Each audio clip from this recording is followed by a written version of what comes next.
awali, assalamualaikum warahmatullahi wabarakatuh. Salam sejahtera bagi kita semua. Kita bertemu di final meeting di pertemuan ke-6. Nah, di minggu ke-6 ini di materi kuliah kewirausahaan. Setelah kita belajar dari pertemuan 1 sampai pertemuan 5 tentang adanya kewirausahaan. Nah, ini mungkin pertemuan ke-6 adalah kita langsung praktik terhadap diri kita tentang berwirausaha. Nah, etos kerja di kalangan wirausaha.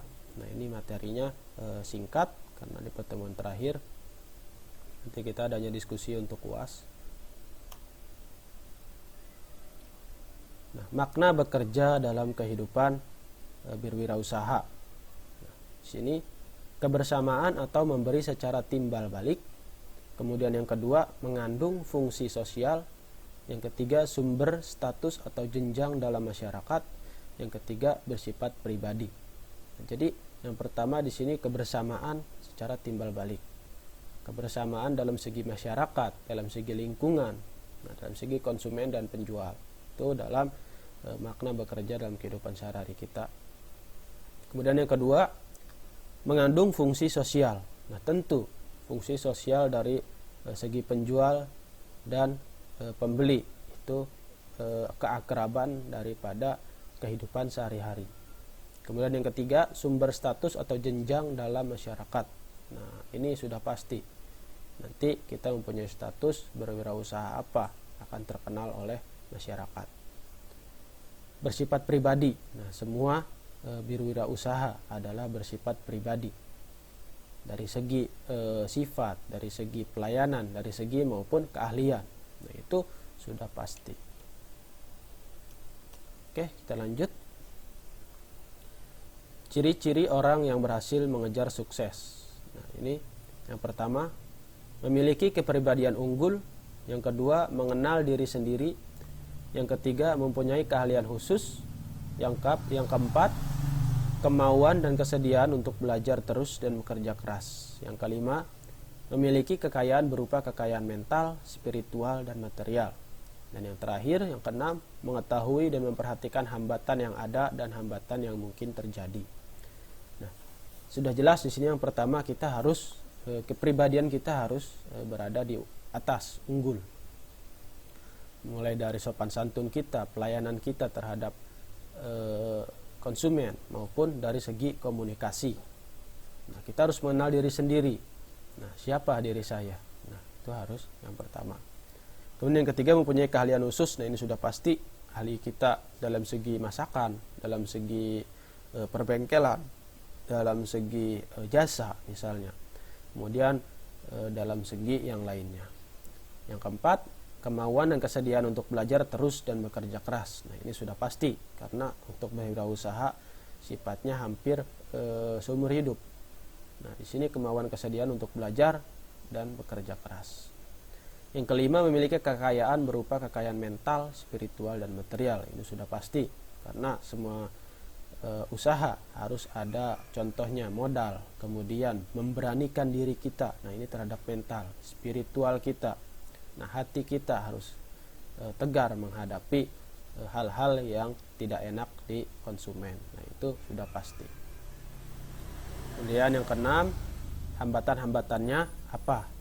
Adanya misalnya persaingan wirausaha, kemudian hambatan yang lain misalnya dari segi undang-undang, nah, dari segi lingkungan, dari segi konsumen. Nah, itu sudah pasti.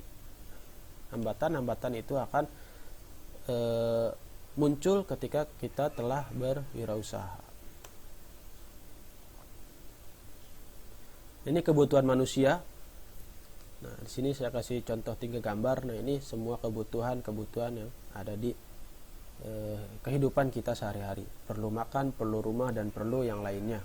Nah, kebutuhan material. Di sini ada ekonomis dan biologis. Kebutuhan non material ada psikologis dan sosiologis. Nah, biasanya terhadap diri kita.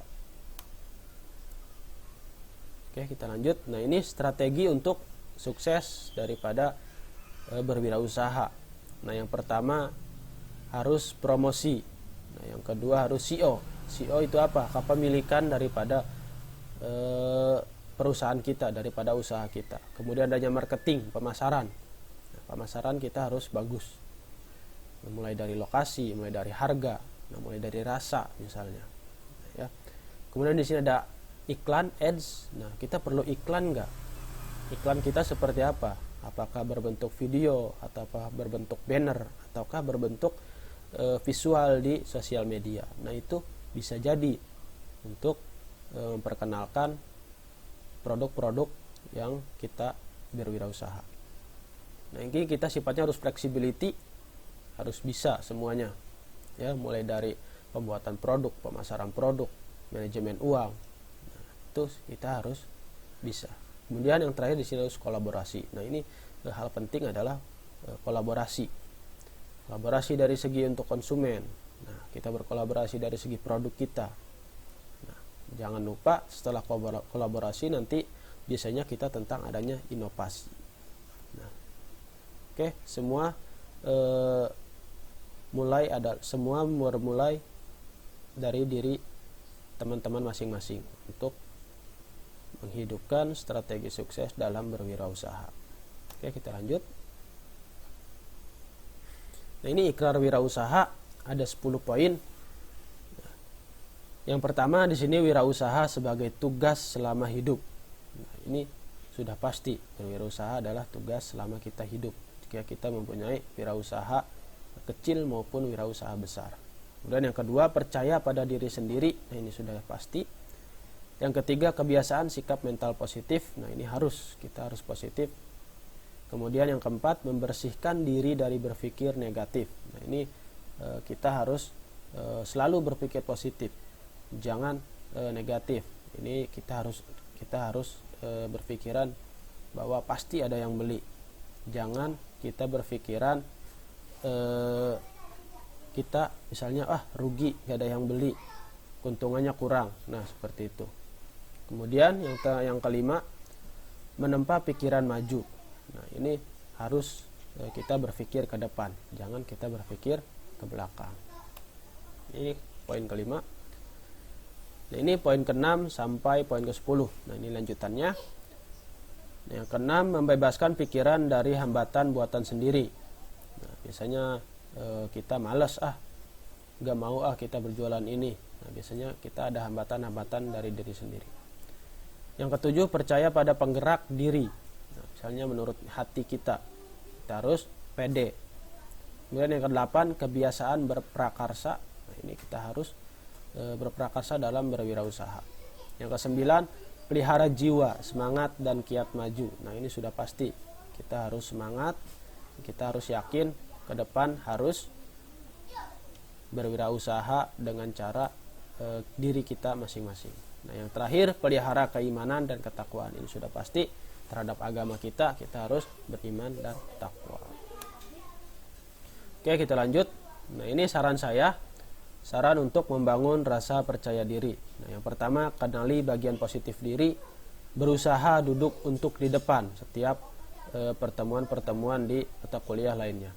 Kemudian yang ketiga, berusaha memandang wajah orang lain. Nah, yang keempat, jalan lebih cepat. Nah, ini kita tidak boleh bersantai-santai, kita harus lebih cepat dari yang lain. Kemudian yang kelima, angkat bicara. Nah, jangan kita terlalu diam, kita harus aktif. Kemudian yang terakhir di sini, senyum segar atau lebar. Nah, ini sudah pasti agar semuanya tertarik kepada diri kita. Oke, kita lanjut. Nah, ini faktor-faktor yang merugikan wirausaha. Nah, biasanya teman-teman nanti setelah berwirausaha tentunya pasti ada untuk poin-poin atau hambatan-hambatan yang bisa jadi merugikan dari perusahaan atau usaha kita. Yang pertama, orang yang hidup pasif dan menyerah pada keadaan. Yang kedua, orang yang berjiwa lemah. Yang ketiga, mental rendah diri. Yang keempat, faktor personalitas. Yang kelima, kebiasaan yang tidak baik. Nah, ini harus teman-teman organisir apa sih kekurangan dari diri kita. Nah, itu harus buang jauh-jauh dari kehidupan kita. Oke, kita lanjut. Nah, ini gambaran ideal wirausaha. Memiliki kedewasaan, kemudian kegigihan, kesabaran, tidak cepat puas dengan hasil yang dicapai, dapat menyulap kelemahan menjadi kelebihan. Nah, ini biasanya jarang ditemukan. Kemudian menarik hikmah dari kegagalan. Nah, ketika kita gagal, nah itu adalah anggap saja itu hikmah dari yang kuasa. Kemudian pantang menyerah, itu sudah pasti. Dan yang terakhir tahan banting. Tahan banting adalah kita harus bekerja terus menerus untuk ke depannya. Kemudian ini untuk 5 kunci daripada berwirausaha. Yang pertama, people, orangnya, tergantung dari diri kita. Kemudian adanya jiwa leadership dan satisfaction, kepuasan untuk pelanggan. Kemudian individual, nah, individu kita seperti apa, dan kemudian kita harus mempunyai sifat organisasi. Organisasi kita harus bersifat kebersamaan. Nah, mungkin itu saja yang dapat saya sampaikan di pertemuan ke-6 ini, di final meeting. Nah, nanti untuk tugas teman-teman saya tunggu dari tugas 1 sampai tugas 3, saya tunggu di hari Minggu ini terakhir, karena kita nanti minggu depan akan UAS. Nah, tugas-tugas itu segera dikumpulkan sebagai syarat untuk mengikuti UAS di mata kuliah saya. Nah, bila taufiq wal hidayah. Assalamualaikum warahmatullahi wabarakatuh.